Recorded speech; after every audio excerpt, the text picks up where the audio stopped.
Hello viewers, welcome to ANR entertainment. Jani master issue, Trivikram మీద ఫిర్యాదు, పూనం కౌర్ ముందడుగు. పూనం కౌర్ ఎట్టకేలకు ఓ అడుగు ముందుకు వేసినట్లుగా కనిపిస్తుంది.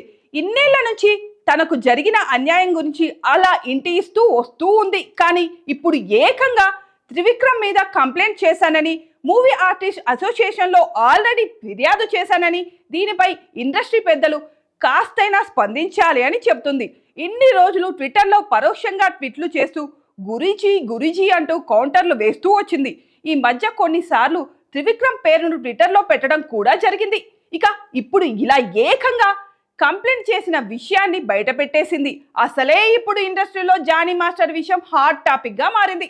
మైనర్ అయిన డాన్సర్ ను అసిస్టెంట్ గా పెట్టుకోవటం, ఆమె మీద పలుసార్లు అత్యాచారం చేయడం, లైంగికంగా వేధించడం అనే కేసుల్లో ఇరుక్కుపోయాడు జానీ మాస్టర్. ఇక ఈ కేసు నుంచి అంత సులభంగా అయితే బయటపడేటట్లు కనిపించడం లేదు. సెక్షన్లు కూడా చాలానే పెట్టేశారని సమాచారం. ఆ అమ్మాయి మైనర్ కాబట్టి ఫోక్సో చట్టం కింద కూడా కేసులు నమోదైతే మాత్రం పరిస్థితి తీవ్రంగా ఉంటుందని తెలుస్తుంది. జానీ మాస్టర్ ఇష్యూ ఇలా ఉంటే పూనం కౌర్ కౌంటర్లు వేయడం కొసమెరుపు.